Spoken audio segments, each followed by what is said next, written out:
So definitely welcome back to my channel. For those who have not been here before, hi. So good to meet you. My name is Gina. I'm also known as the Imperfect MD on Instagram. And basically, I make videos, write a blog based on my current life, which is a single mother who lives with her parents and is currently unemployed. We'll get to that in a minute. So anyway, definitely glad to have you here. If you could do me a favor, if you after you've viewed this video, if you like the content, please subscribe. Definitely trying to build my subscribership and my viewership. Also check out my blog at theimperfectmd.com. Forgot the blog name. So check that out. Would love for you to hear your feedback on that. And if you do decide to follow me and you follow me via YouTube, please do not forget to hit subscribe and also click the little bell so that way you'll be notified when I upload new content. Very excited to have you here. So let's get started.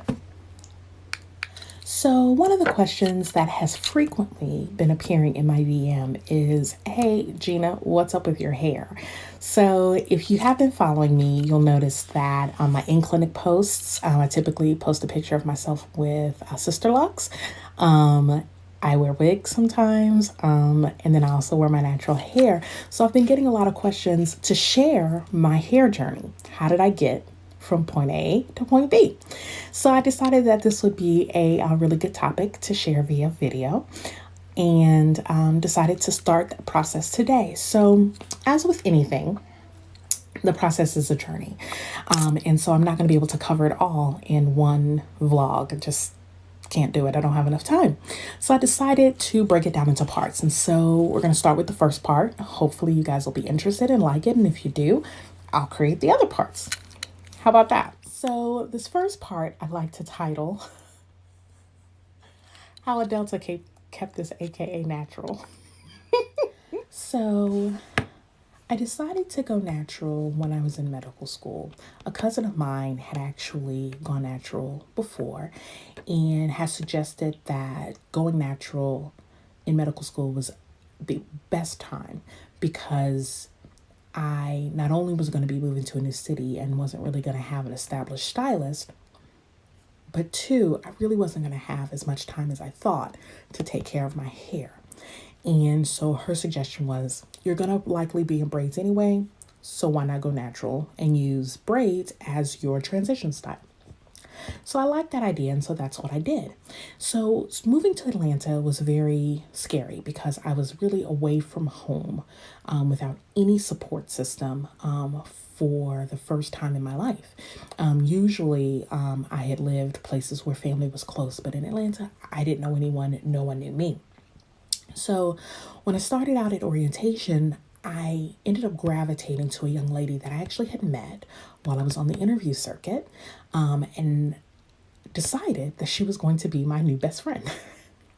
And so we'll call her Maya, and we are best friends still to this day. And I really think that my natural hair process kind of really solidified our friendship. So I was wearing braids, and I made sure that I got my braids done before I came down to Atlanta.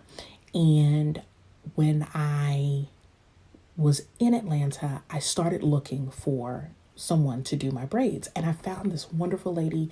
Her work was impeccable. Braids looked good, lasted a long time. I was like, she's the one. But she had one problem. She refused to take out my hair, and she refused to wash it. So that meant that I was tasked with taking down my braids and washing my hair, which seems like no problem, except for a couple of things. One, I'm a beauty shop child, which means I don't know anything about hair. I never done my own hair. Two, I'm tender-headed, which means I'm tender-headed, very much so. I don't like people messing with my hair. So that meant I had to do it, which was kind of scary. But I talked to my mom and talked to people, and they were like, oh, it's real easy. You just take out your braids, you wash your hair, plait it up, you're good. I was like, okay, great.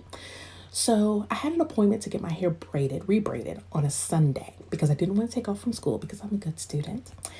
And that meant that I needed to get my hair taken out on Friday because I needed a day of rest for my scalp because, again, I'm tender-headed.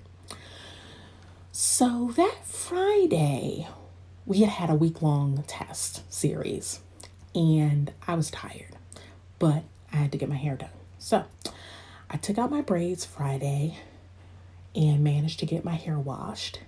And I put it in, a little towel and was like, let me just lay down and take a quick nap before I start the process of trying to comb it and all that. Big mistake.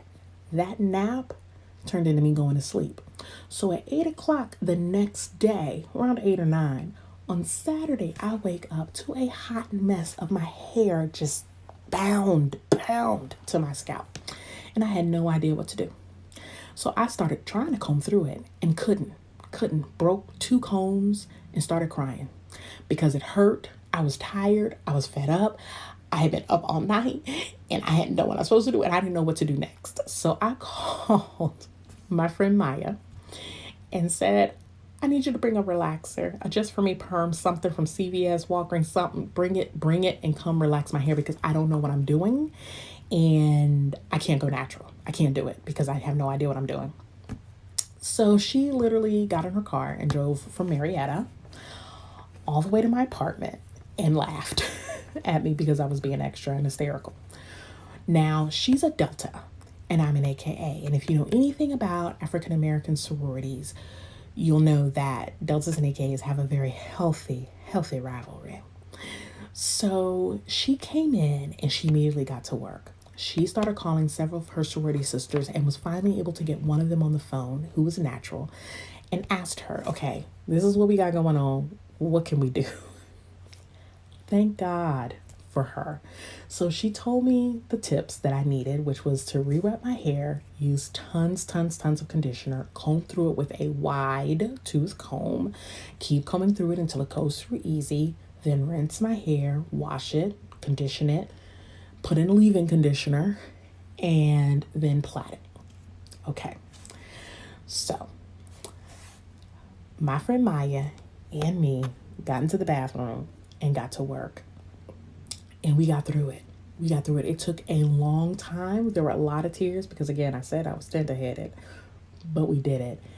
And to this day, I have to thank her for the fact that I'm still natural because I had no idea what I was walking into. I had no idea what my hair style was like, what my hair curl pattern was, and I had no idea how to take care of my hair. And if it wasn't for her, this girl right here would have a relaxer or be bald. One of the two. Thank God for that Delta. Thank God for my best friend Maya. So this is part 1 of my hair journey. I hope that you enjoyed it. I hope that it was delightful. I hope that it was informative. And I hope that you will give me your feedback so that way I know and I can start working on part 2. Follow me on Instagram at theimperfectindeed.com. You can also see my blog and you can also check out my YouTube channel, The Imperfect MD. See you there. Smooches.